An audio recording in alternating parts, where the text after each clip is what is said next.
some mud jumps.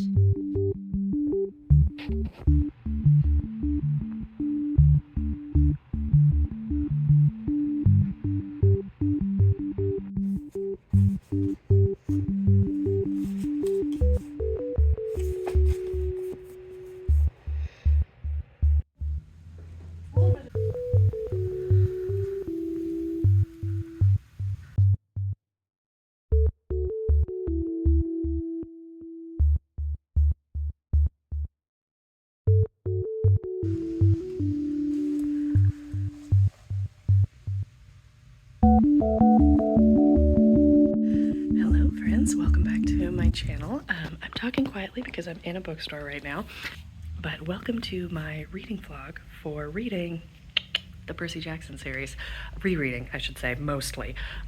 However, I am here because there's a new one out about Percy going to college. I wrote a little short fic about Percy and Annabeth in college several years ago, and I'm curious to see what this one is like. But I have a lot to get through before that, so I'm about 5 or 6 chapters into The Lightning Thief right now.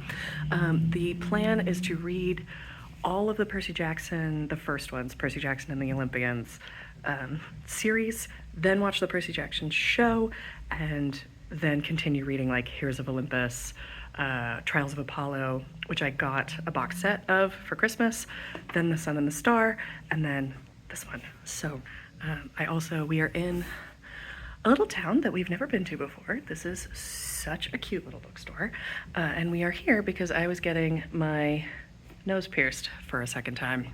This nostril piercing here is the new one.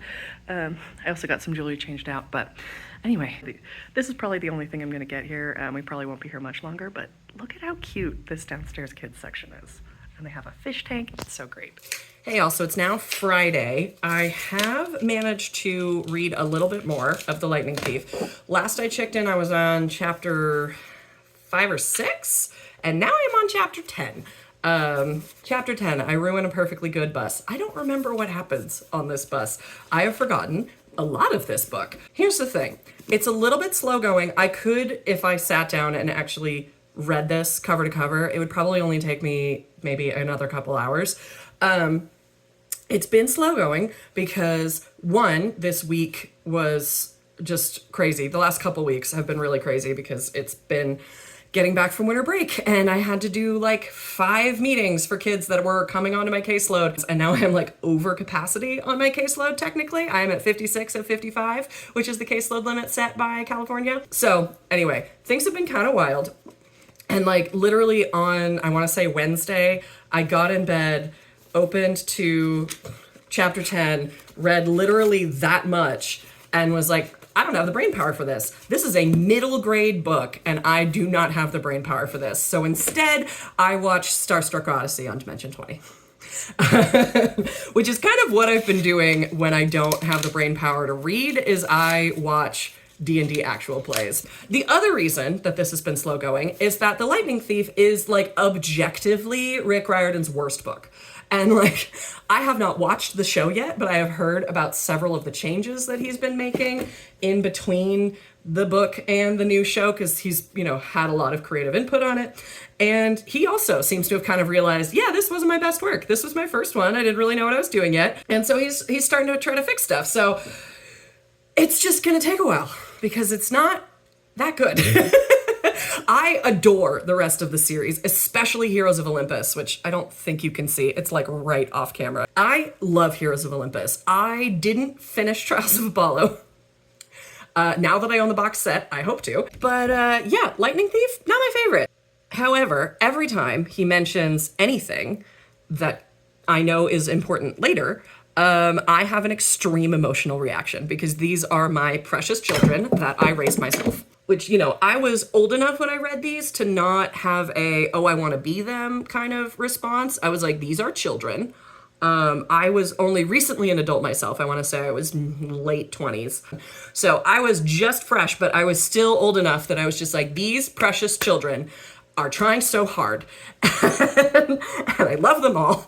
And I raised them myself, and I'm so proud of them. So, slight minor spoilers for Heroes of Olympus. They mentioned the tree.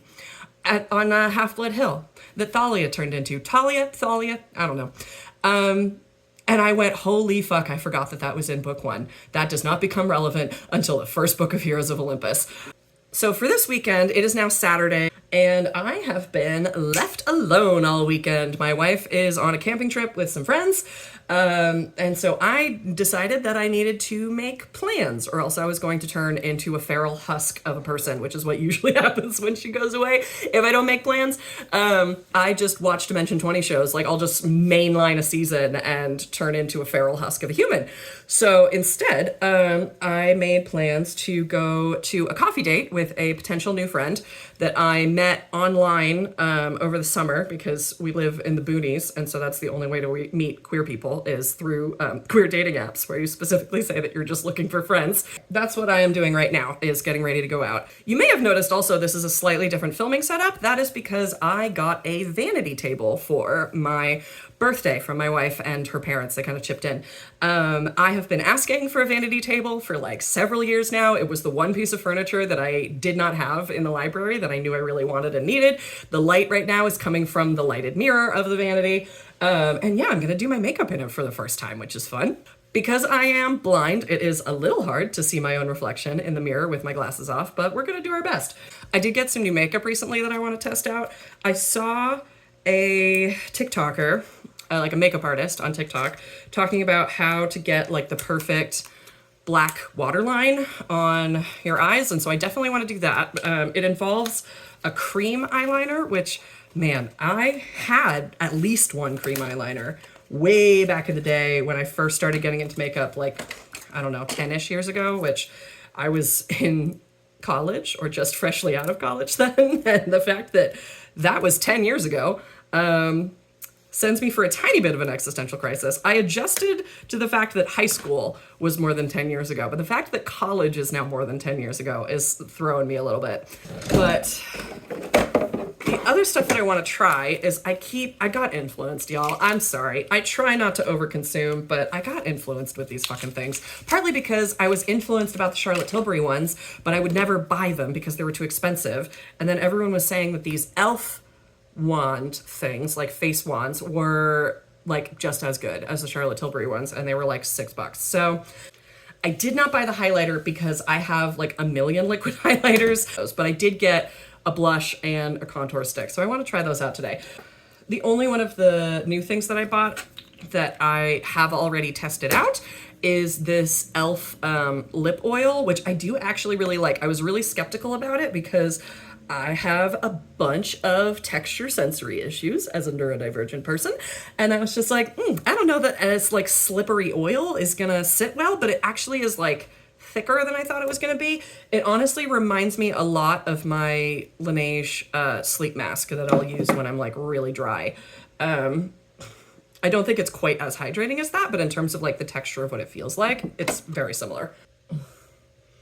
This is the trick with hooded eyes, is how to make it actually show up without looking ridiculous.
All right, we're back. I think we're as good as we're gonna get with makeup. I There's always that moment when you're playing with makeup when you go one step too far. So I did a little bit of damage control on the glitter that I fully put on my face thinking it was highlighter. Outfit is done. I need to figure out my accessories though. I'm gonna wear my wedding band. I haven't decided what I'm gonna wear on my right hand though. I could either wear this Labradorite, probably by itself. It's kind of a chunk. Or I could wear this owl ring, which I haven't worn in a while. It's got 2 little sapphires in it. Even after trying them all on, I can't decide. All right. The other thing is earrings. Because I think for the necklace, I'm gonna go with this little aquamarine buddy. Because my other stone that I would wear with this is an aquamarine, which is also why I got the nose done. In the last clip that you saw, it had been in for about 20 minutes. Now it has been in for several days, and it is stopped bleeding and is mostly not like sore anymore. It's a little red, but it's getting there. It's a lot better now. And I really like it. I think it's really cute, and it's the same color as my wedding band set stone, the aquamarine. For earrings, I've got these little guys, which are so cute, and I love wearing them on rainy days. Other ones are these little earrings that my niece made me. She's almost 6, and she'll be 6 in February, and her mom was teaching her about pride over the summer because she has 2 gay aunts, and she made me little earrings, and she made my wife little lesbian earrings, like orange, white, pink, and mine are blue, purple, pink, and it is so cute, and I do love these. Or, this is also queer, I have these little mushrooms. And you know what? Now that I'm holding these up, I realize that these have blue stones in them that are almost the same color as the necklace. So I think we have a winner for earrings. I think we're going with the mushrooms. A lot of my jewelry is from local artists. We go to a lot of local craft fairs. There's not a ton else to do out here in the sticks. And everyone has like their little small business because again, there's not a ton to do out here in the sticks. And so yeah, this is a local resin artist that I've got several pieces from her now. I got this really cute pair of polymer clay pumpkin earrings from her. And then I left them in my fanny pack and they broke, which is not her fault. That is my fault for leaving them in a purse unprotected for several days. They are made of clay. They're gonna break. But anyway, that's very annoying. I've also gotten my mom several pieces from her. And then the aquamarine stone is also from a local jeweler. He also is kind of like a rock hound. Like he has always these fun like labradorite pieces and rose quartz pieces. We've bought a bunch of stuff from him at this point. But let me see one more time with glasses on. Which one do I like better? The thing that I like about the owl is that it ties into the mushrooms, I feel like. And like the woodland vibe, because also mushrooms, raccoons, owls. I think we might do the owl, actually. Yeah. It's now like 11:20, so I have to leave in about 40 minutes. I think I'm gonna try to walk the dog before I do that because the poor thing has not had a walk in a couple days. He's an old sweet pitty, so he doesn't super mind, but let's get him out. The rain has stopped for now, so I'm not gonna be risking ruining anything by going and taking him out. I don't think you guys have met my dog yet. He's kept separate from the cats because he's a little too interested in them. Yes, we do still have our Christmas decorations up. It is late January. Do not judge me. Ow. Just kick the table. Here's Hubert. Hi, Hubert. Yes, hello, Pitty. Hello, sweet boy. Hi, you want a belly rub? Yeah. Hi, sweet old man. Hey, Hubert. Do you want to go for a walk? You want to go for a walk? Let's go for a walk, baby! All right, I'll see you in a bit.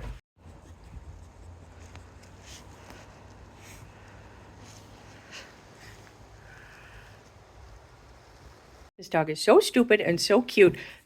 This is a pill. Hubert, touch. Shake. Yes. Scarfs it down. This is the real one. Shake. Try again. Come on. Shake. Yes. Touch. Yes. There you go. He is a dog that they found on the street at 8 years old, and so he will eat basically anything that we give him. Our walks with him are never very long. He's old, he's kind of gimpy, he doesn't like going for a long time. But, and then also I said, oh, hey, it's not actively raining. And then I was out for like 10 minutes and then it started actively raining. Hi, Hubert. Yes, hello. Hello. Hello, big dog. What you want? What you want, huh? What you want, huh? Yeah. Are you just a sweetie? Are you just a sweetie?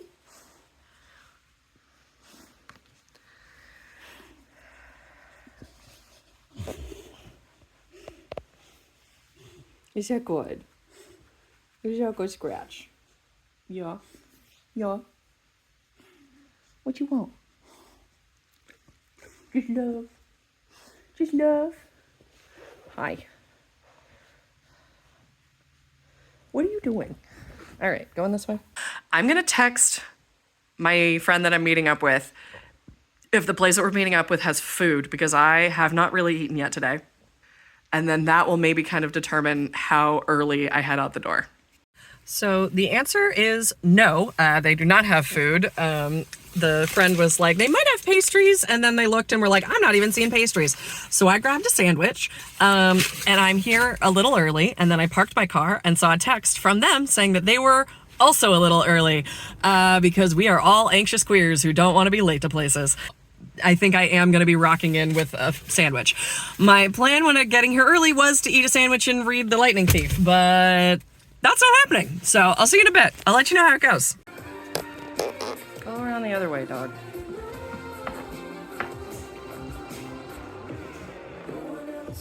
Go around. Oh, okay.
Hello. So I've just had a very nice Sunday morning. I went, hey, knock it off.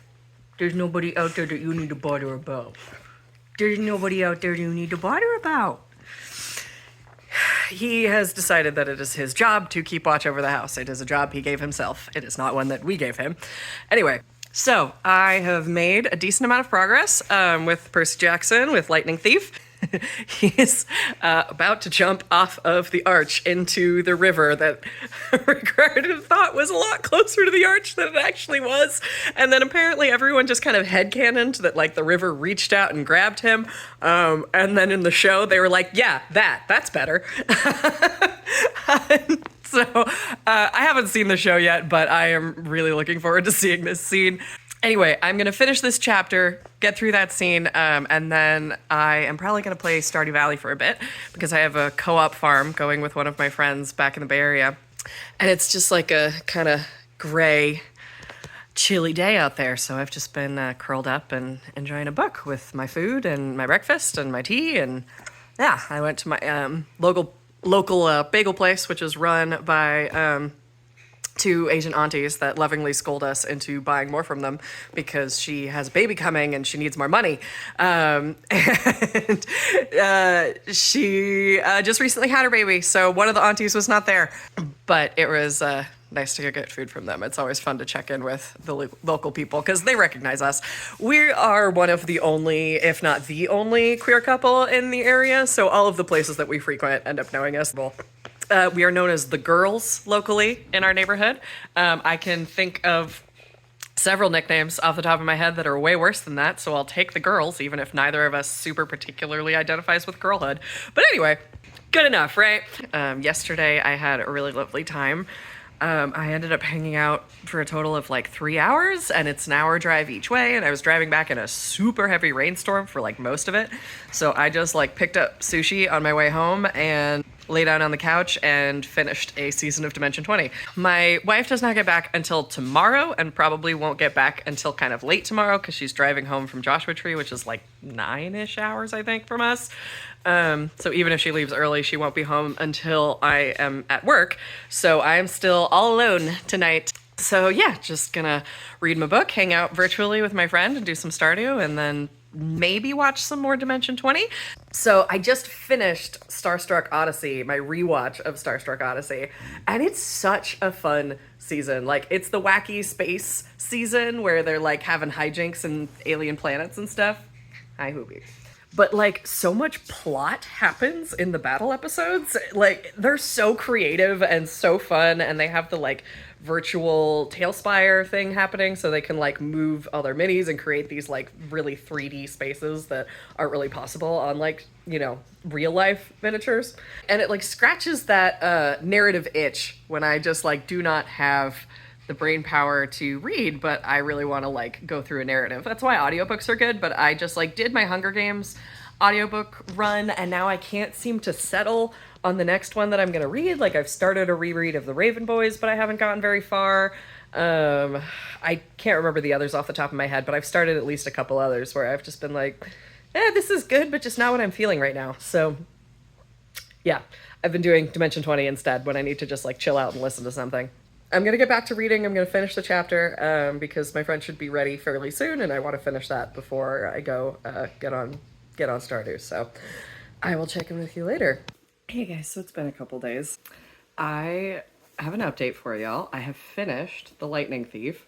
I actually finished it a couple days ago, but I caught a cold from one of the little petri dishes that I work with, and I lost my voice for a couple days, so I wasn't really able to talk about it. So, pros and cons of this book, because while it is genuinely fun and quite silly, there are also some things that are like just plain stupid. So, for example, like, I understand Percy not getting that his dad was the sea god when he can control water, because Percy is a dumbass. But why did no one else figure out that Percy's dad was the sea god when he could control water? That seems like a no-brainer. Also, there are a lot of very outdated pop culture references in this book. The worst offender being Hilary Duff references, because this book is from 2005, which is fully almost 20 years ago. Yeah, don't do that, guys. If you want your books to last, don't put pop culture references that are going to be completely outdated down the line. Also, the whole, like, you have ADHD because you're a demigod and you need to be good at battle thing, that part's fine, because there's like theories that's actually pretty close to reality, that like ADHD is meant to, like, you're better at hunting, things like that. Like, potentially we develop different neurotypes to be able to do different things.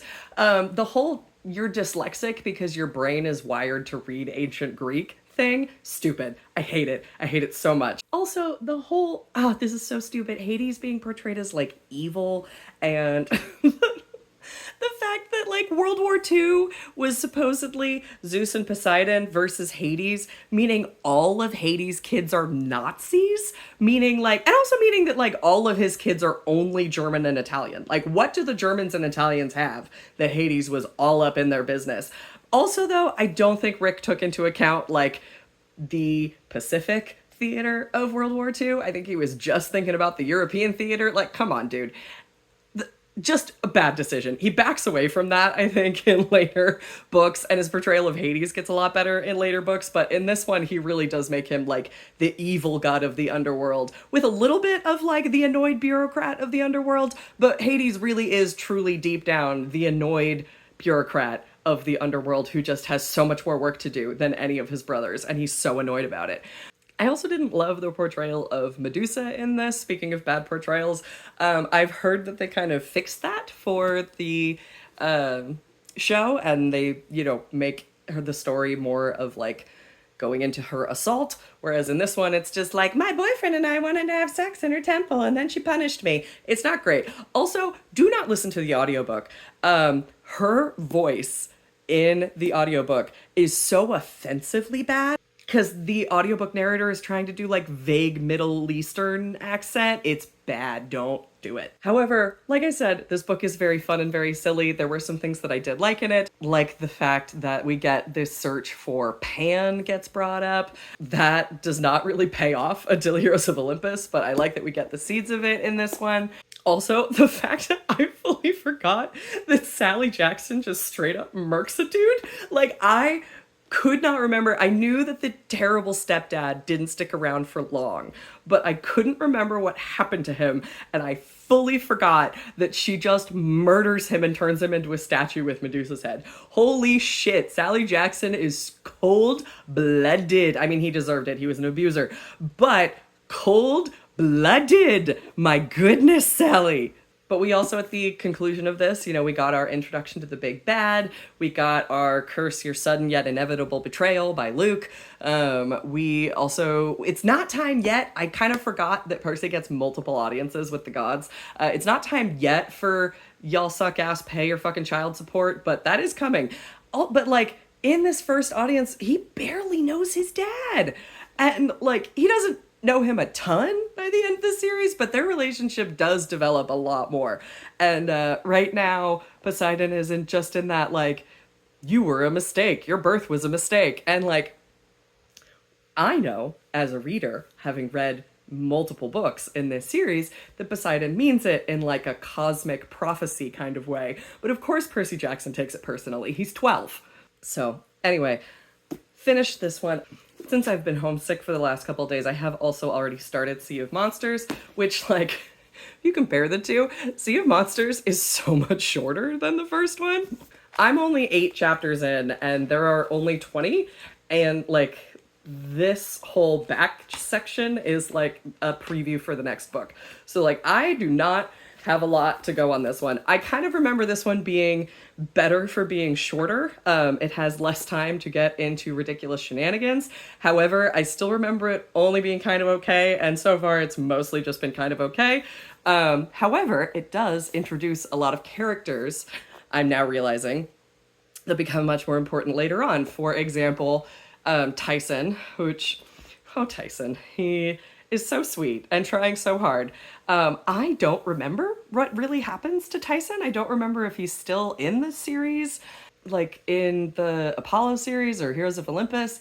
I know that he's technically a monster, so if he dies, he would be able to like come back. I don't know if that happens. I really can't remember what happens to him. But we also have Beckendorf, which I love Beckendorf. And we have more Clarice. I genuinely forgot that Clarice gets like assigned the quest in this book.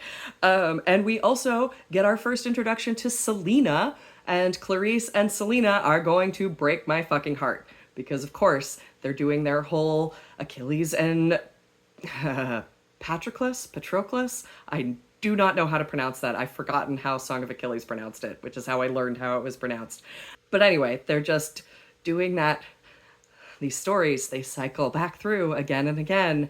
Fucking fuck off, Rick Riordan. There goes my heart. Anyway, I am going to get back to reading this one.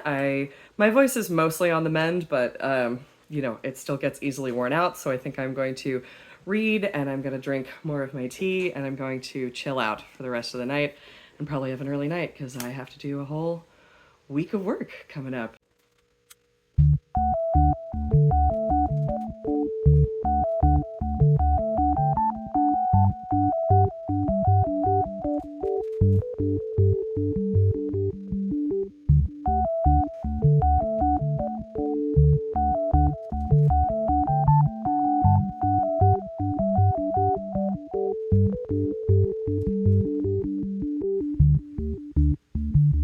Icon. So I forgot that because Percy is a dumbass, he walks into a full trap and gets turned into a guinea pig in this book. Oh, Percy, you gotta stop walking straight into monster traps. This is embarrassing.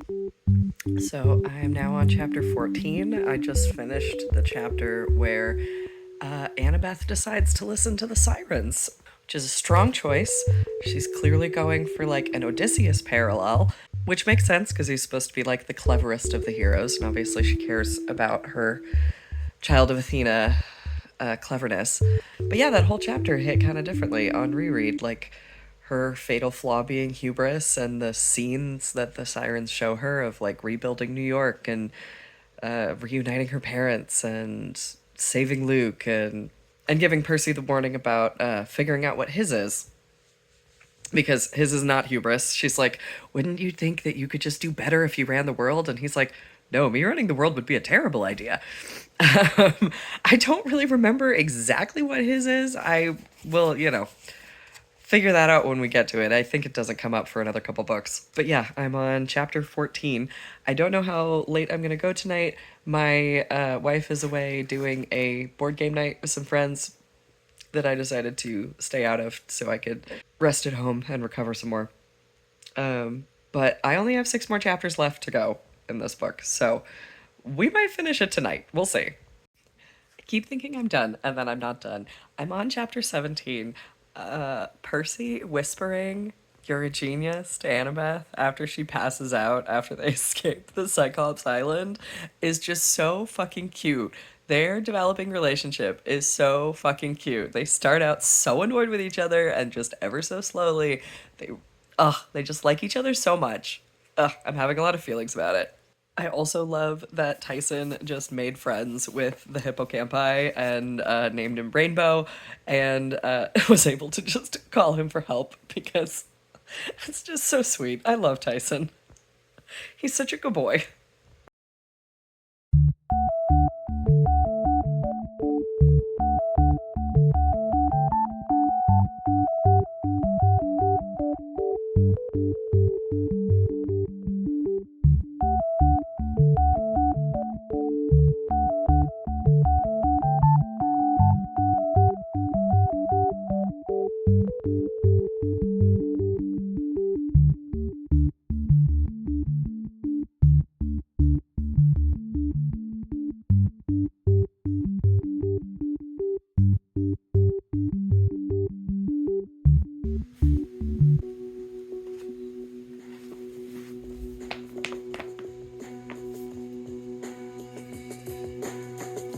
Is home and I'm just got to chapter 18.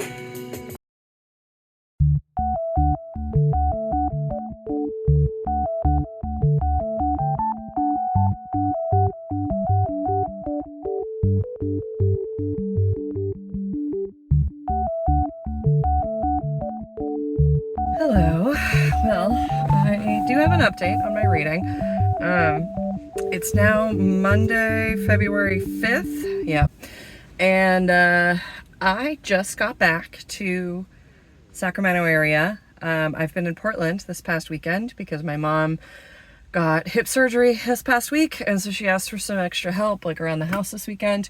And then I was supposed to fly out yesterday at like 2 o'clock, and my flight got canceled due to 100-mile-an-hour winds in Sacramento. So all flights incoming to Sacramento were canceled.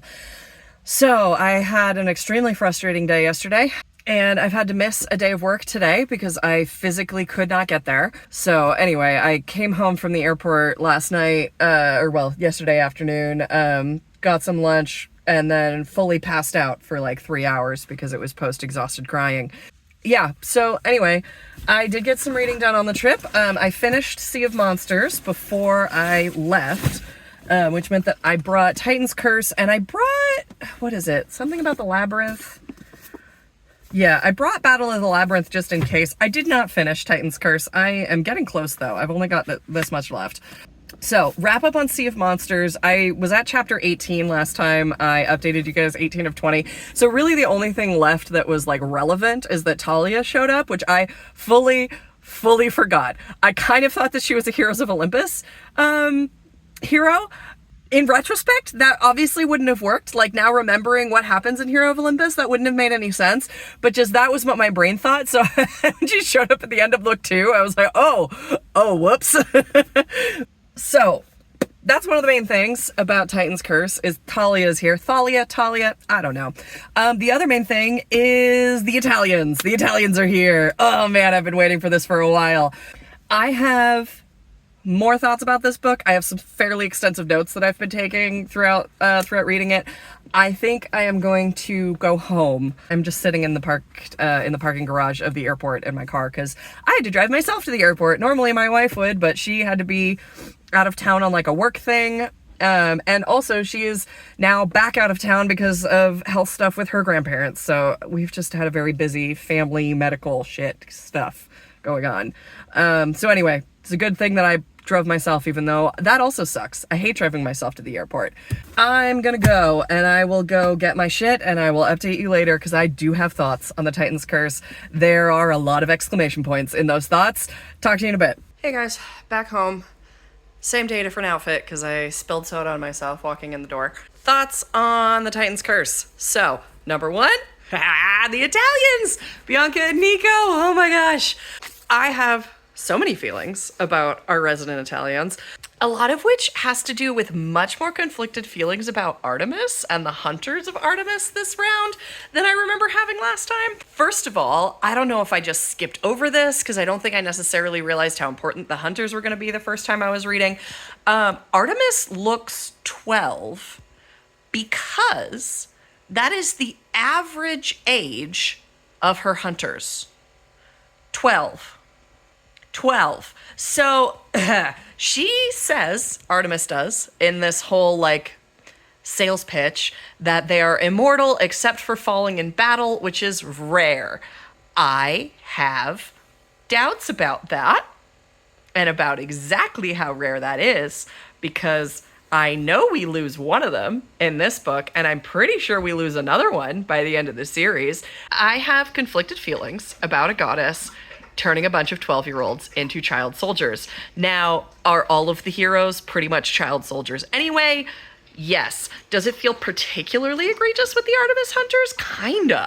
Kinda. Especially the fact that they freeze their age and stop growing. Like, yes, technically Zoe is 2,000 years old. She's also still 12. Also, speaking of messy, conflicted feelings, Bianca joining the Huntresses. I understand that she has been taking care of Nico her entire life, and she is a child that has been parentified, who was not ready to be parentified, who should never have been parentified. And so I get her whole thing about, I don't want to be a parent anymore. I just want to do something for myself. I didn't sign on for this. I get that. On the other hand, Jesus fucking Christ, poor Nico. Like, can't get into too many spoilers, but Jesus fucking Christ, poor Nico. Also, Nico being a D&D nerd, I mean, they call it mytho-magic. It's essentially D&D. Hilarious, delightful, completely forgot about that. Oh, hello, dog. Hello. Yes, hello. Also, Nico babbling excitedly at Percy about mytho-magic and everything else, like him getting really, really excited to talk to Percy. Hi, dog. Fuck off, Rick. That has a totally different connotation now that I've read Heroes of Olympus. Fuck you, Rick. I also fully forgot that they found a flyer for the Hunters of Artemis in Annabeth's backpack, and that, like, Annabeth was considering joining the Huntresses.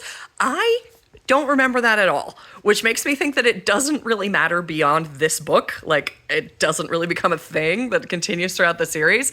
I also, if I'm remembering correctly, Talia makes her decision at the end of this book to, like, not be the chosen one. Because Talia's whole thing is that, like, she was frozen into tree when she was, I think, 12. And now she's been frozen for like 7 years, but she's kind of aged, but not as quickly as she would have if she'd been alive this whole time. So she's now like roughly 16, almost 16 is what Apollo said. So that seems like a thing that's coming to a head by the end of this book. Also, things that I forgot is that Annabeth keeps the Aphrodite scarf from the first book, from The Lightning Thief, which they picked up at that, like, Tunnel of Love thing, a theme park thing that I did not mention at all because it didn't seem important. And, like, Annabeth rips it out of Percy's hands and is like, no love magic for you. Hilarious. Those stupid little kids and their stupid little crushes on each other. It's very cute. Also, I did love the whole thing about they were like, 5 are going to go on this quest. And then they pick 5 out. And Percy's like, well, hey, I have to go. I'm the protagonist. And so, you know, obviously one of the huntresses has to get taken out so that Percy can join the quest because he's the protagonist. He's got to go. I also fully forgot that Annabeth is not in most of this book. Also, speaking of things I forgot, they get to the Hoover Dam and Rachel fucking Elizabeth Dare is there. Fully forgot that she shows up in this book at the Hoover Dam. Also, I think there were a couple Camp Jupiter references in this one. Like, they keep mentioning San Francisco and they keep being like, oh yeah, there's a mountain that's full of monsters, and they've been really cagey about it, but it does kind of seem like they're skirting around the edges of talking about Camp Jupiter. Ah, man, I can't wait for that. That is one of my favorite things about the Heroes of Olympus series is that 1, we get Romans, and 2, it's all in the Bay Area, which is just delightful for me. Hello, dog. Hello. Hello. Yes, hello. What do you want? Hi. Yeah, so I'm really curious when Rick Riordan got the idea for Camp Jupiter. Was it when he was writing this book? I'm going to be looking for more hints as to the existence of Camp Jupiter and to see, like, does he know about it in this book? Because it kind of seems like he does. Anyway, Bianca at this point has disappeared in the junkyard. I fully do not remember if she comes back at all before she, like, dies at the end of this one, because I know that she's dead by the end of this book. Like, she disappears in the junkyard, and Percy is like, oh, I have a feeling that she's gone for good. I do know that Nico is not going to be fucking pleased. God damn it, poor Nico. I hate what they do to this kid. Fuck off, Rick Riordan. So, unfortunately, I have to do, like, work for maybe the next kind of evening. I don't have a ton of time to keep reading today, because I have an assessment report that is due tomorrow that I would have done at school. But I had to go and grab all of the files for it. And yeah, so I'm going to be doing that at home tonight, and I should probably do it earlier rather than later, so I'm not trying to write, like, at 8 p.m., but I also don't want to because I just got back from the airport. I've been driving for over an hour and I would really like to chill out on the couch for a bit. So we're going to, hi big dog. Hello. So we're going to chill out maybe for a little bit. I've turned the fire on. I'm on chapter 15 out of 20, so I don't have that much left. So anyway, we'll see how it goes and I'll keep you updated. Hey y'all. So it is now Thursday, February 8th. Yes. I finished The Titan's Curse. I finished it a couple days ago, but I haven't had a chance to film anything about it. Oh boy, do I have a lot of feelings. So last time we checked in, we had just met Rachel Elizabeth Dare at the Hudson Dam. First of all, I forgot that the climax of this book takes place in Mount Tam, which is a mountain that I have personally hiked. I lived in Marin County. It is extremely funny to me whenever Rick Riordan goes to the Bay Area. It tickles me so much. Anyway, we got a tiny bit of San Francisco. Him calling it a beautiful city is hilarious. I find it a trash garbage city, and that's why we moved away from the Bay Area. But anyway, then they literally drive to Mount Tam. Thank the gods that Annabeth is back. I missed her, my homegirl. because we had that whole fight in the cavern with the like fake out death of Luke. Of course he's not dead. Of course he's going to be in the finale. But speaking of death, Zoe is dead. I knew we were losing her at some point. I couldn't remember if it was this book or if there was a later thing. Anyway, we lost 2. Artemis says in her whole sales pitch to Bianca that they are immortal unless they fall in battle, and falling in battle is rare. We lost 2 this book, including the person that she made the sales pitch to. Anyway, that is infuriating. But I mean, like, yeah, she's 2,000 years old. She's ready for arrest, but like still. And then, of course, after the battle, we have the whole audience in Olympus, and Zoe gives up her like chance essentially to be the child of prophecy, and like chooses Percy to be the child, and like the fact that she does it because they had that scene earlier where they like were tempting her with power, and she almost sacrificed the like cow thing in order to get power, but it's like an innocent creature. So Percy is of course like, no, don't do it. And so she's like, you have to be the child. You have to be the chosen one, Percy. It's you. And then the parallels from that to then him keeping Nico's parentage a secret, so that he like choosing to take on the role of the child of prophecy when Annabeth is like, wait, no, maybe it's not you. Like, oh my God. The fact that he's like, no, I have to protect Nico from this because someone has to do it. Like, of course his failure, like his fatal flaw, is his personal loyalty to his friends. He chose to be the chosen one in order to save his friends. Like, come on. Also, speaking of him self-sacrificing for his friends, the fact that Annabeth had to hold the weight of the world, so obviously our boy Percy was not going to let her go through that alone, and also had to go sacrifice himself to go hold the weight of the world until they could trick Atlas into taking it back. Like, the parallels to that later in Heroes of Olympus, that Percy just will not let Annabeth go through any trial alone. I'm having a lot of feelings about it, guys. Speaking of a lot of feelings, fucking Nico! The whole scene with when he gives him the figurine and tells him about Bianca, and the fact that Rick decides to cut away for the actual conversation because it's an extremely private and intense moment and we don't need to be like privy to that. But then we see the aftermath of Nico's just utter devastation.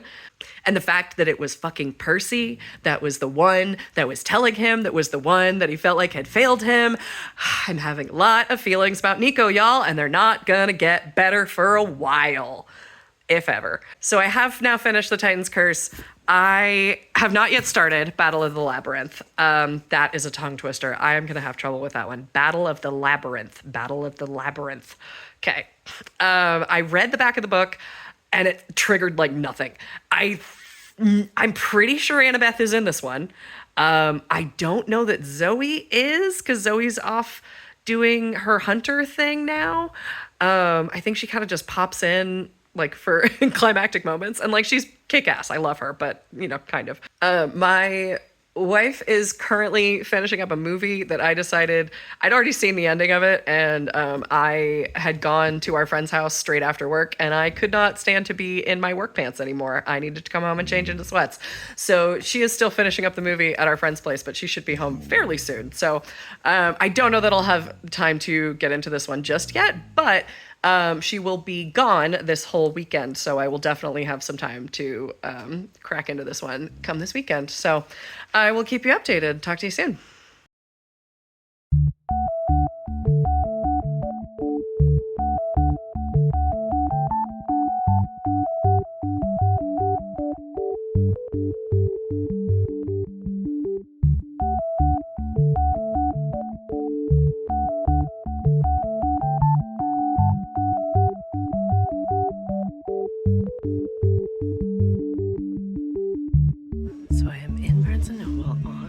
Bookstore date with my wife, and I am going to be picking up this as a gift for her for our anniversary, which is in like a month and a half. So I'm gonna somehow have to get this out without her noticing. Wish me luck. Well, we just finished our Barnes & Noble date. Can I show them what we got? Sure. Yeah. Well, I got something that's a secret, and you won't know about it for a little bit. But then I saw these little Dungeons and Dragons monster blind boxes. Should we open that? Yeah. Yeah, let's find out what that is. Ash got me some Lego flowers. I have more roses coming in the mail. They're my late Valentine's Day gift. And we're going to put them all in a vase together. I love getting Lego plants as a gift because I love having like good, fun fake plants around. And also she likes making them and I don't. So it's a gift for both of us. What do we get? No, I don't know. It's the ghoul! The ghoul! Oh my goodness, let me see. Oh my God, that's so weird. Oh, that's so funny. These are all like the first edition old monsters. So we're all gonna be kind of funky. That's very funny. So then we got the Lego flowers, and then you got some spooky stuff, right? Some spooky stuff. Yeah. What were they again? So I got The Retreat, which is, I don't know if it's the same characters. I think it might be, but it's like a sequel to a book I'm reading. Uh-huh. And then this book that I heard was really good and scary. Mm-hmm. I love that title. That cover is so cool, too. Right? Yeah. Like that. It's so creepy. A God in the Shed. Yeah. And then Hide, which is just a short, you're trying to hide and everyone's trying to kill you type of book. I feel like I've read something by Kirsten White at some point. I think she was a know. YA author first. Maybe it says I could be wrong. Yeah, it might say in the back. But then Ash got me the second and third book of the Drowning Empire trilogy, the Bone Shard Daughter, something like that. I have the first book, but I haven't read it yet. But I tend not to start series until I own all of them. So she got me books 2 and 3 from that. Did it say? It says this is her first adult book. Yeah. So she yes. did the And I Darken trilogy, the Slayer series, Camelot Rising trilogy. I think I started the And I Darken trilogy. I think that was her first one. Was not great. Cool. I think the Camelot Rising one got popular, but I don't think I read it. But also this was like, she's been writing for a long time. Sure. Like the And I Darken series was like over a decade ago. Right. So yeah, that should be fun. Are we doing anything now? Or are we just going home? Did you want to get dessert? Oh yeah, that's right. Okay, we need to go look up like a bakery or something. Bye.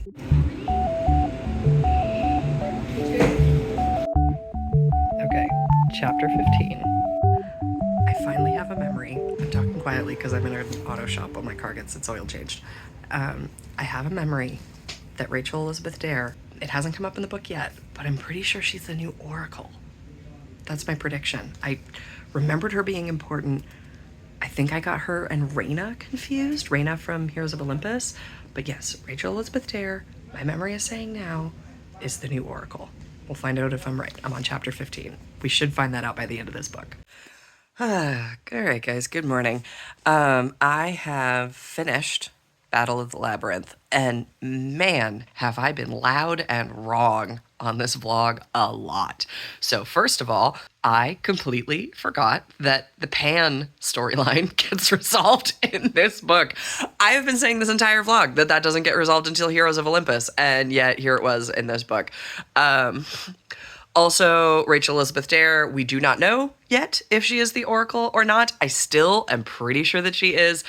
I was wrong about us finding that out this book, but I'm still pretty sure I'm right about it overall. I'm still pretty sure that Rachel Elizabeth Dare is the new Oracle, and that they'll find that out when she, like, goes to camp.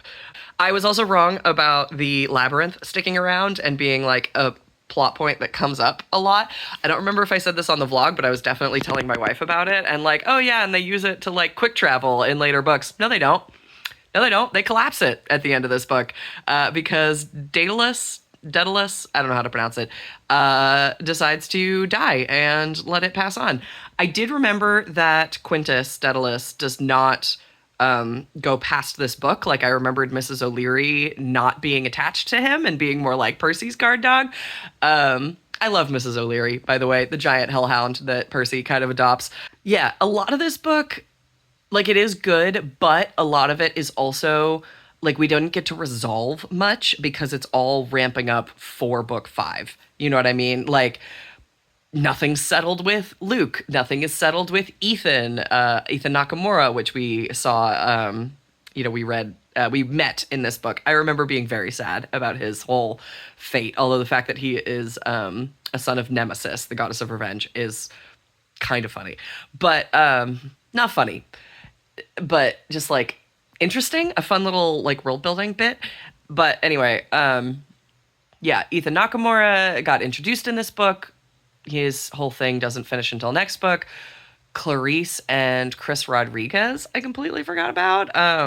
Because they're like holding hands at the end of this book, but then her and Celine will have their whole thing next book. Anyway, totally forgot that whole thing about Kronos, like, using Luke as a host body. Like, I knew that something kind of happened and that, like, Luke was being kept around to be used as some kind of sacrifice, but I could not remember the details.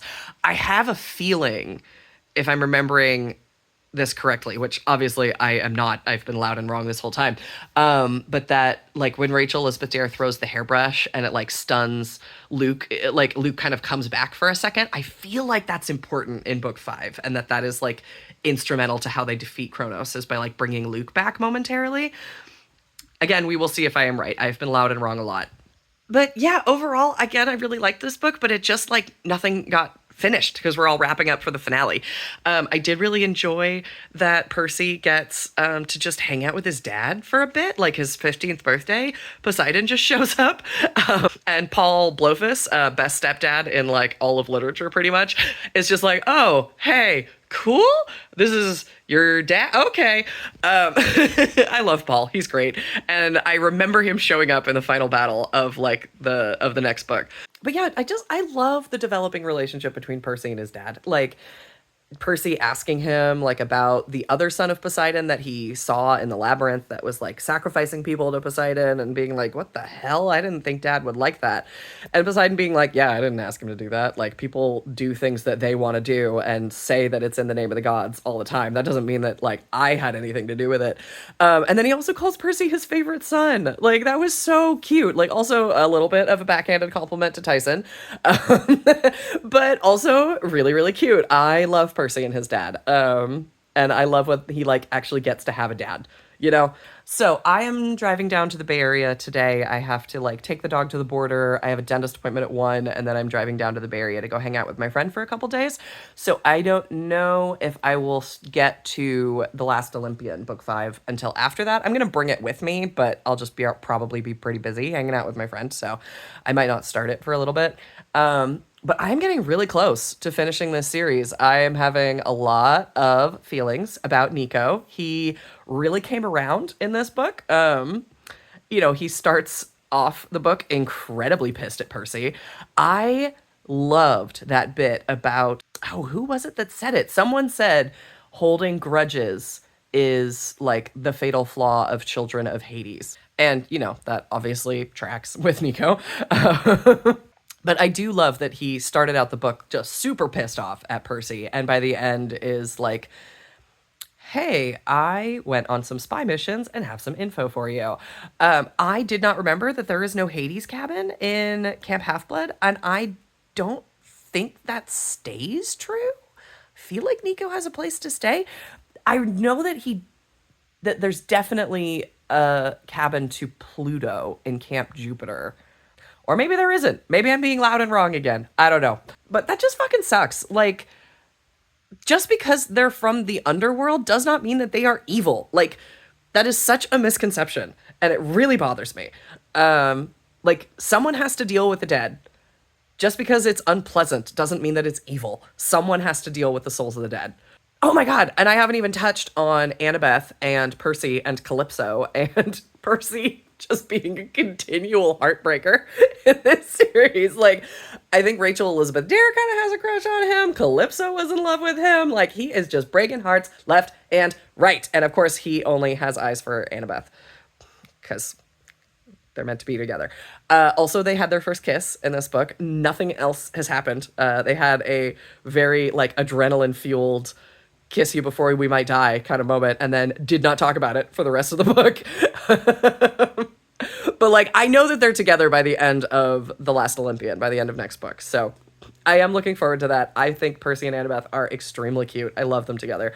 And yeah, Percy will not let Annabeth go through anything alone, as we will see in Heroes of Olympus. And I will cry a lot. So I need to start getting ready. Obviously, I woke up and have just been kind of reading in bed, but I will check in with you guys later.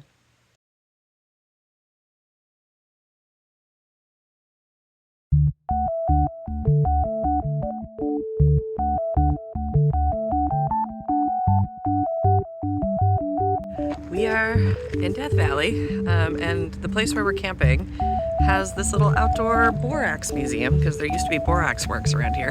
So we're trying to see if we can get more information about it. You want to turn it? Yeah, you want to hold the thing? Oh, yeah, there it goes. Yeah, you can feel it. Yeah. There it goes. Just like the ones we heard last night. Yeah. Yeah.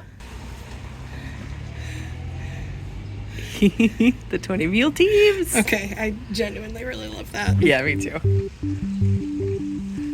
Fun. Oldest house in Death Valley, and I love that they moved it. They moved it. Yeah, they just picked it up and moved it.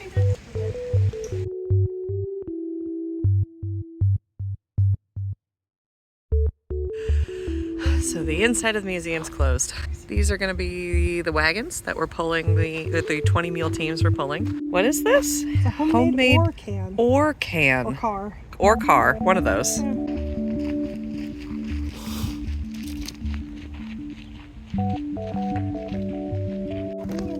The tractor was later used and abandoned by the B. Kane Wonderline Road in Death Valley. Old Dinah.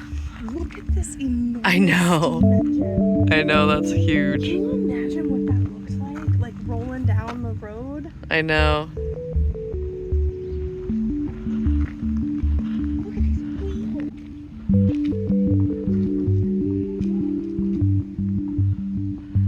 I love the juxtaposition of the tennis court and basketball court right behind it.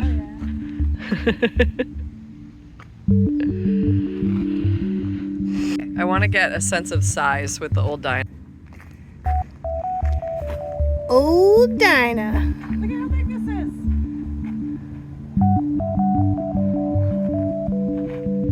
That's so big.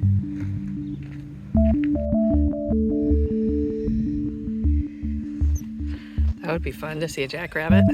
Yeah. We are in the Ash Valley Meadow Nature Refuge. I think that's the full name.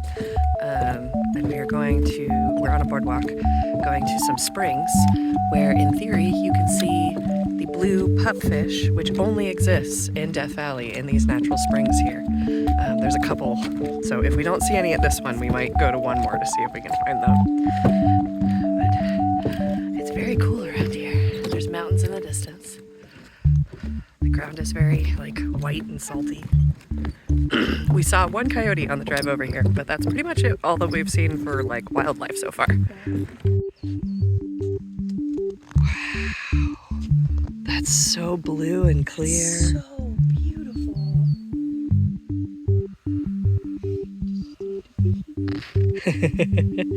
Yeah. Put it over by the... Yeah, over in the shallows over there. I think those are the pupfish. They might be. I mean, yes, of course I want to jump in there, but obviously we can't do that. Obviously not, because it's this beautiful, crystal clear water. But yeah, no, I really want to jump in there.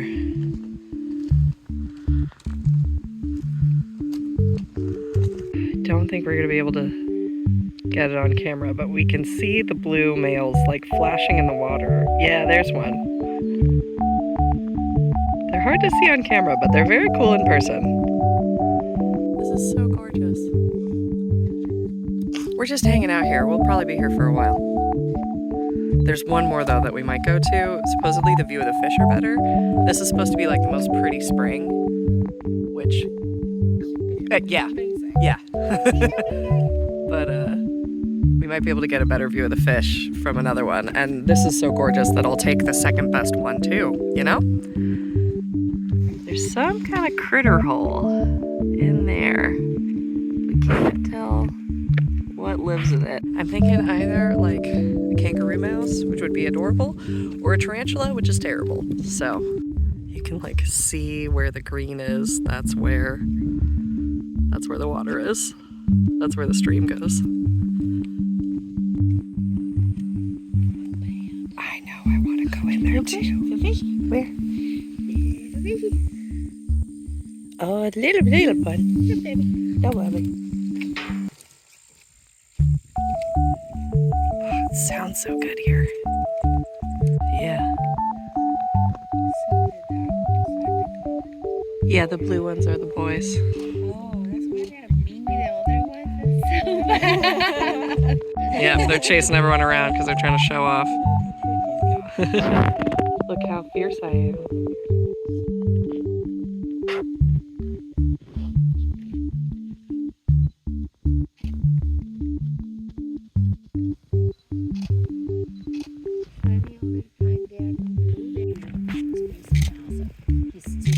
Tiny little snail.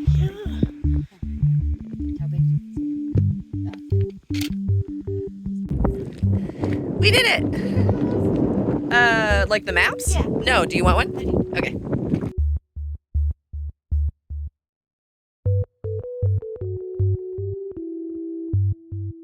We just left a dispensary that is like right outside the park. And we got all kinds of goodies that we are going to enjoy today. That was so fun. That was so fun. And so silly. Do you want to show the stuff that we got? Yeah. I mean, you've got the like fun stuff. Oh, sure. Oh yeah, so we got these tank tops. Death Valley Junction. Yeah. Yep, and then on the back has, there we go, the map. We got some of the native tribes do some beadwork, so we got this little like bottle keychain, and I got these like hoop earrings. I'm not gonna wear them right now, but those are very fun. Yeah. It's so fun. Amazing. What are you gonna put in it? Drugs, obviously. I mean, sure. What I honestly will probably do is Yeah. keep one headache pill in here. Oh, for your migraines, for yeah. my migraines. And that's keep your this in a safe emergency spot. migraine pill. Yeah. Okay, that's a good I think system. This Yeah. is my emergency migraine pill spot. Okay. Yeah. Yeah. And then we got a magnet. Here it is. Death Valley Junction Flower Company. Hell yeah. Hell yeah. We could not, they're clearly greenhouses. Yeah, like, they must grow it. There we go. Like you can see them over there. Like that must be where they grow it. But that is so funny. And it's literally just like a shipping container. The entire dispensary is a shipping container. It's amazing. Yeah, that was so fun. That was great. Yep.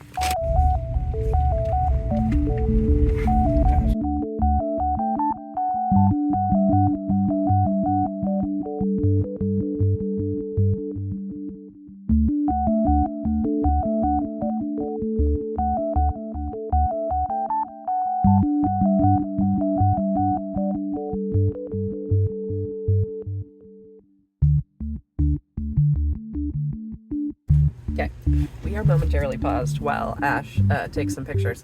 Why don't I do a quick little update for you all, which is that I have just barely started The Last Olympian because I got one chapter in, realized that this was similar to the 7th Harry Potter book in that this is the one where everyone dies, and realized that I was going to have to start keeping a minor character death count.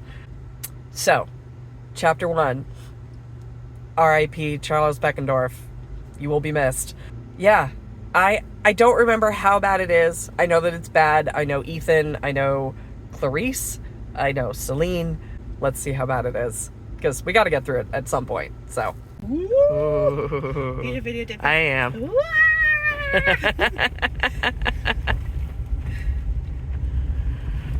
Oof, I've got to watch the road though.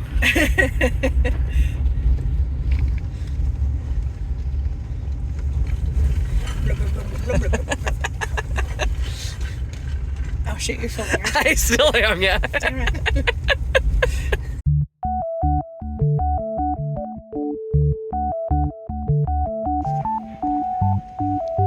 That is sea level up there.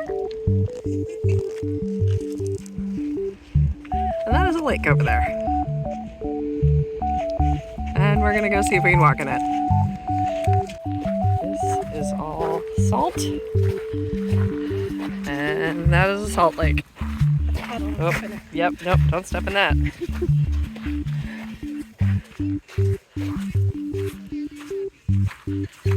It sounds like sand. It kind of looks like sand. It is not. It is salt. Like snow. It kind of does sound like snow, yeah.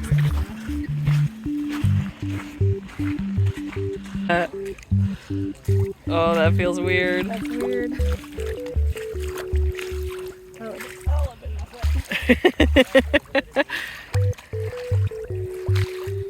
Whoop, excuse me. Oh my god, no, these are really painful. I need to take my shoes off. Okay.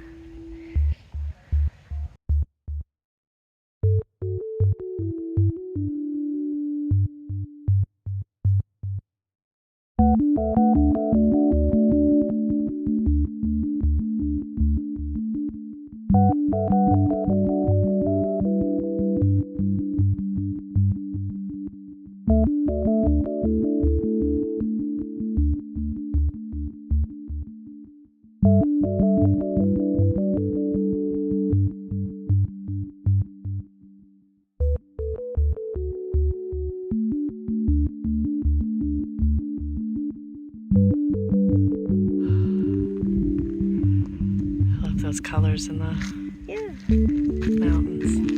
You're good. This is called Artist's Palette. We are on the Artist Drive. And they have a lot of very cool colors back here. There's like greens and reds.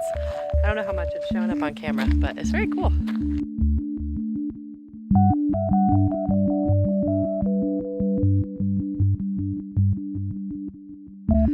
Good morning. It's the next day. That is the moon. It is about 6:15 in the morning, and we are about to drive up to a point to watch the sunrise. It's so early.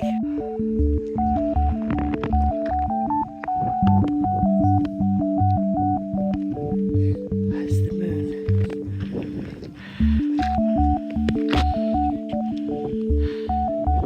Sun will be coming up there.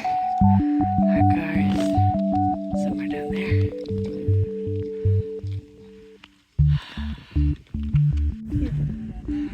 Down there? Yeah. No, I think I'm okay up here.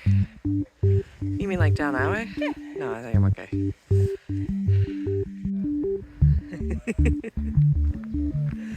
We went down to the spot. That's where we were.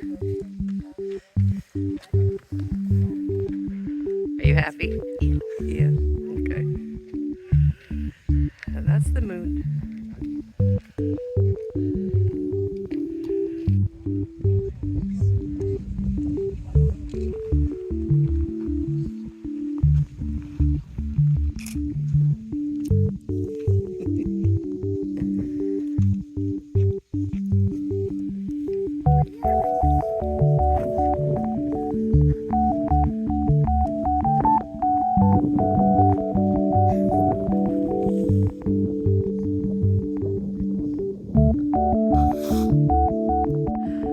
Back to our campsite.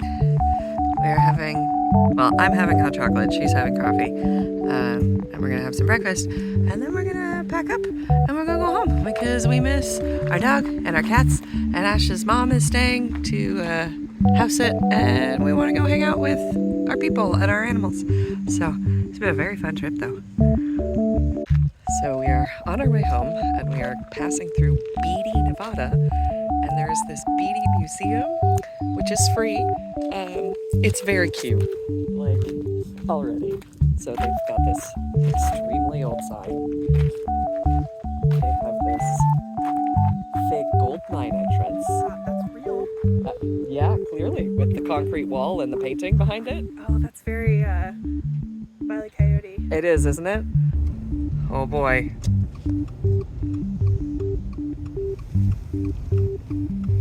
Oh boy. Oh boy.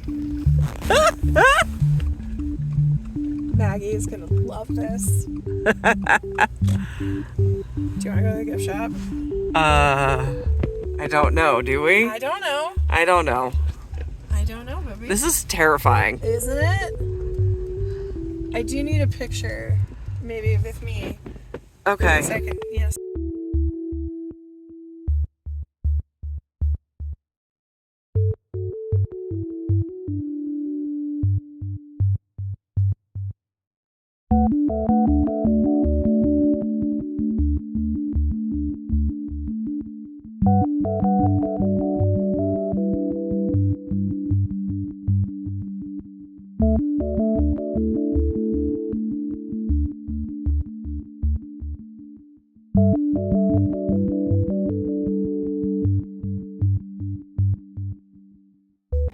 Well, that was terrifying. Ash is taking more pictures, but yeah, we are not staying here. This place is supposedly haunted. There was a whole gay ghost show that we started to watch that we didn't finish the episode because we didn't love it, but investigating how this hotel, this clown motel in Nevada is supposedly haunted. I mean, it's absolutely. Absolutely haunted. If any place is haunted, It's the clown motel in the middle of a fucking ghost town in Nevada. Yeah, but we did buy a magnet. Because obviously, it's the ghost. It's a clown motel. Yeah, you gotta. Our GPS is getting so confused because we keep turning around. Where even are we? Somewhere in Nevada. We just passed Walker Lake. We just passed Walker Lake, Nevada. We just went to another side of the road dispensary. This one was native owned. Love that. And now we are at Rock Chuck. It's supposed to be gems and minerals. Let's go. Ooh, that is fun.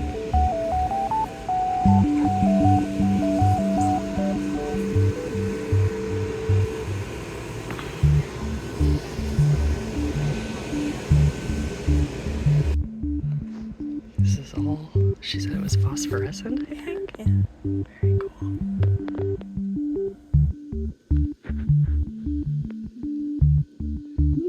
That's so cool.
Didn't take Donner Pass on the way down because that like foot of snow on the side of the road was falling actively when we were on our way down, so we took a different route. But yes, we started the morning at like 100 feet below sea level, and it is the sun is setting now, and we are at Donner Pass, like the highest point in California. So we have had quite It's not the highest point in California. No, but it is pretty high. It's high, but not, yeah, but yes. Okay, what is the highest point in California? Mount Whitney. Okay, fine. Anyway, point being, we've gone through quite the elevation change today. We are almost home. I cannot wait to be home. It's been a long day. Good morning, everybody. We are back from Death Valley, as you maybe could guess from the fact that I'm in my house. Yeah, there's Smudge over there.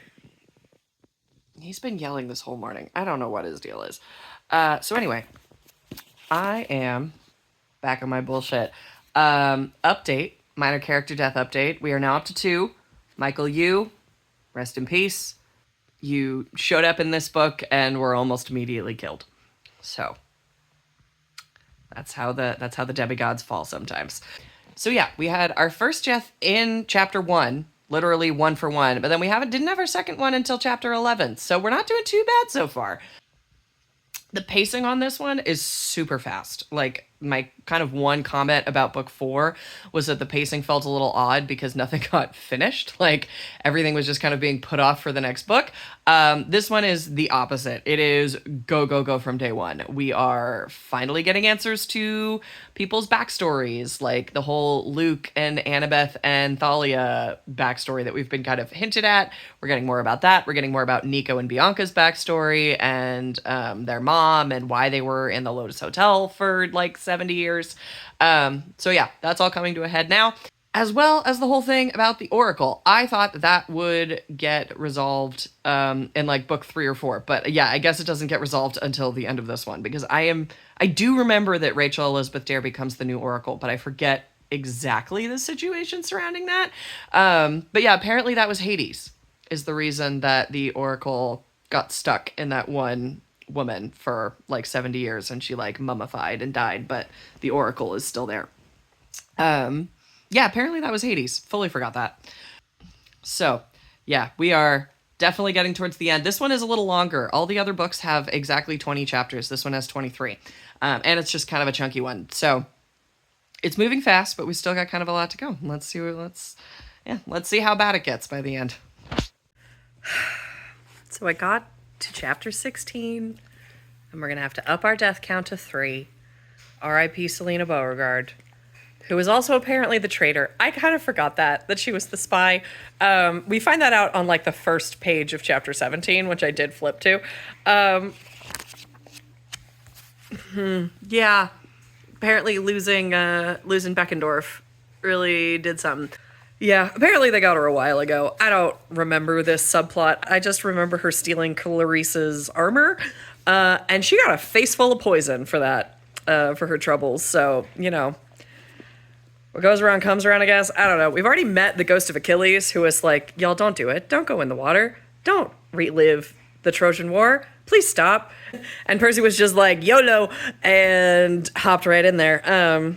Yeah, I have a feeling that, because I remember Ethan Nakamura having something interesting happen with his character and his resolution. Like, I remember he dies, but I remember it being interesting somehow.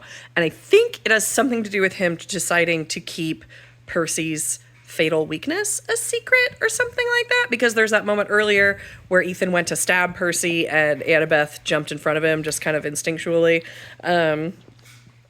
And Kronos has kind of figured out that, like, oh, that's his weak point, is, like, the small of his back. But they don't know where it is yet. They just know that he has one. So, anyway, I don't remember how that all resolves. Yeah, oh, hello, dog. Hello. Yes, hello. Can I help you? No? You just wanted to stick your snoot in? Okay. Anyway, like I was saying, we're now on 17 of 23. We're up to 3 dead kids so far. Let's see how many dead kids there are by the end. Okay, I'm a few pages into chapter 17. I don't know if we're counting Linnaeus, the satyr, the old guy on the council who just bit the dust.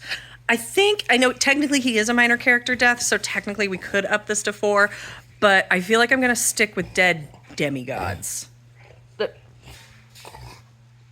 Is that so? Is that so, buddy? He just got dinner. He's like rolling around in excitement after his post-dinner.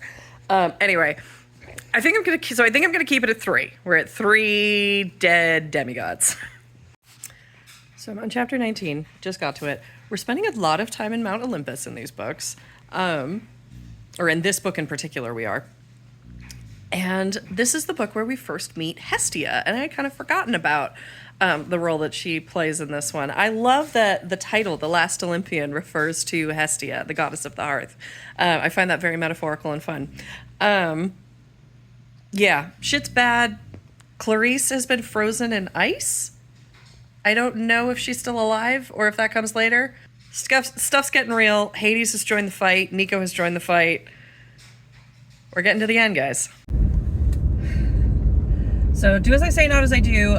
Don't record while you're driving, but this is probably the only time I'm going to have to record anything for the rest of the day.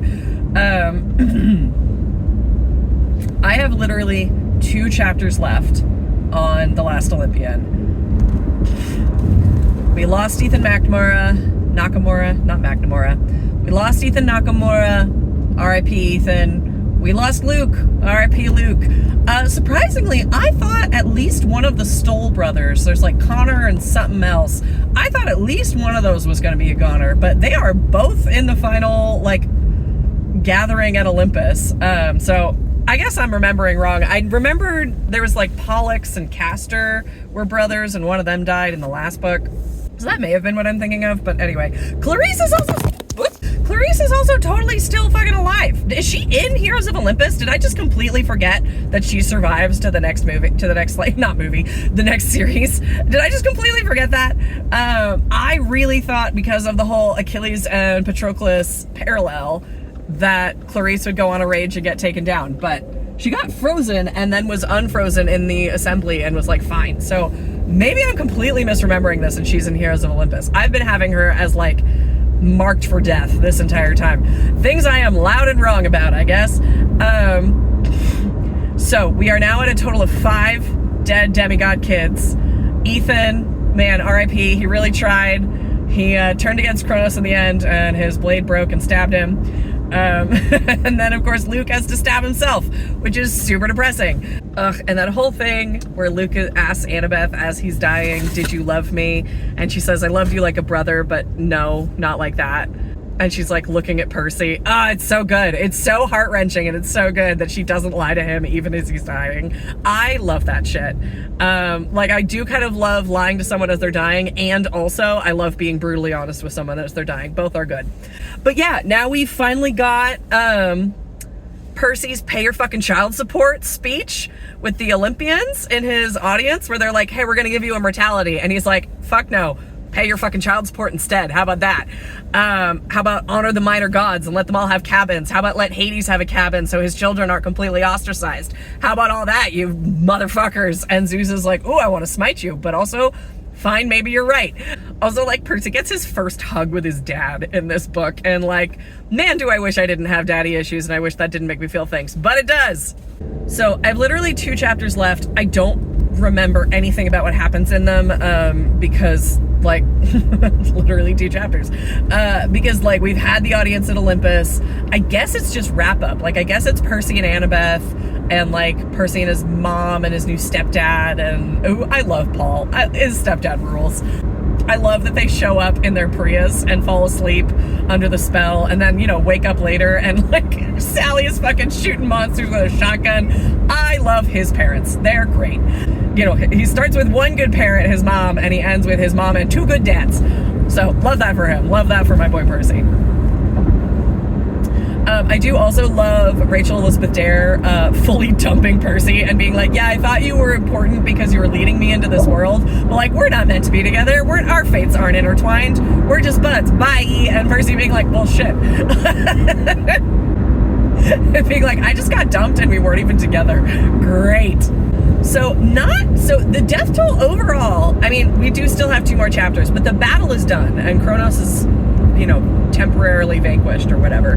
So I'm pretty sure the minor death count is like finishing at 5, which is not that bad, actually. Not as bad as I remembered it being. I definitely remembered more people dying. Okay, I'm gonna commit myself to 1 more video clip after I finish those last 2 chapters to do just kind of thoughts as a whole and sort of looking forward to the next series. So I will see you then. But in the meantime, man, R.I.P. Ethan and Luke. You were real ones in the end. And I'll see you in a bit. Hey y'all. So I filmed a bunch of clips, filmed what I thought was a vlog, took my sweet time getting it uploaded onto my computer, putting all the clips together, editing them all together, and then realized when I got to the end of all that I never filmed an ending. So it is now mid-September. We're gonna film the end of the vlog now. I am getting ready to go out and meet some friends, so I'm gonna do some makeup. So let's talk about the end of the books, shall we? Overall impressions, boy was I loud and wrong a whole bunch. Whole bunch. And y'all just let me do it. So many things that I thought were in Heroes of Olympus happened so much earlier in this series that I thought, blah, that was a mess of a sentence. Let's try that again. So many things happened in Percy Jackson and the Olympians that I had erroneously thought happened in Heroes of Olympus. So overall, I'm excited to see, So overall, I'm really just excited to see what I'm going to be loud and wrong about in the Heroes of Olympus vlog, which will be coming. I know it is mid-September. I have not started Heroes of Olympus. I got very distracted with some other books. I tried to finish the N.K. Jemisin, Cities We Became, World We Make. I haven't finished the first book. I'll get into that in another video probably, because this isn't the place for it. But I tried that, and then also I got distracted by Chinese Danmei, specifically Guardian, which I watched most of the drama back when it was all available on YouTube. Most of it is available on YouTube right now, but for some copyright nonsense reasons, not all of it. But anyway, I watched most of it, and it was very, very bad. The CGI was extremely bad. The most of the actors were not very good. The only things that it had going for it were the acting ability and chemistry of the 2 male leads. That was pretty much it. Anyone that tells you that they watched that show for the plot is lying. So, long story short, I have not read any Heroes of Olympus. I will be doing a vlog for it. Yes, it is mid-September. I acknowledge that. I think this vlog started in January. You know, life and ADHD happen, so here we are. My only goals really for the year are read the Rick Riordan Percy Jackson books, and then read that N.K. Jemisin duology, because I want to read something new that it's not a reread. Yeah, Heroes of Olympus is coming. I am going to be loud and wrong again. So I have in this intervening time also watched the Lightning Thief show, which I overall really enjoyed. I thought that the kid casting was done really, really well. Percy flossing because he's bored and his mind just starts drifting. Hilarious. A+. That's exactly who Percy is. Well done. I loved Annabeth. I actually enjoyed Grover for the first time. I do not really enjoy Grover in the books, but in the show he was actually quite fun. I also thought that the casting for the gods was fantastic. A+, Ares starting Twitter fights. Excellent, excellent adaptation. In terms of the casting of Poseidon, I was never a Black Sails fan, so when, I don't even know his name, the guy from Black Sails showed up as Poseidon, I didn't lose my mind as much as other people might have, but I did find that to be a very funny, like, casting choice. And I was just like, oh, the Black Sails bitches are gonna love this. When does a man become a monster?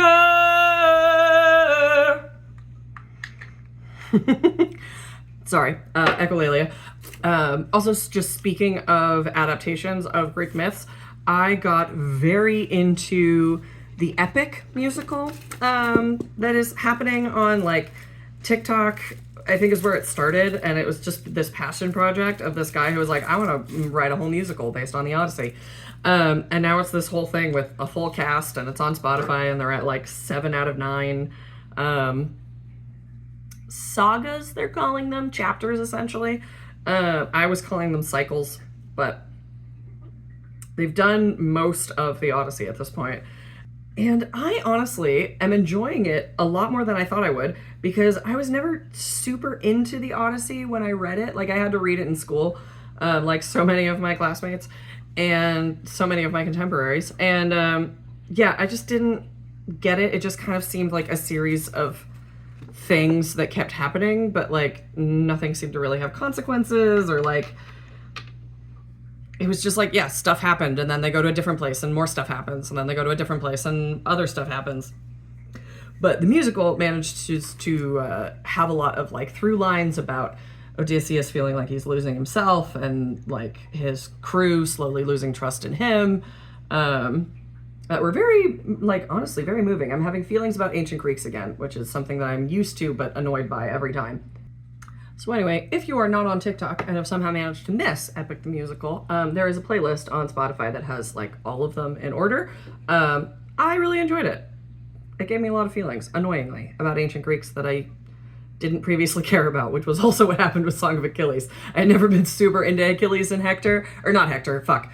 I mean, Hector is the guy who battled. Patroclus, there we go. They had just never been a huge pairing of mine, and then I read Song of Achilles and I went, oh no.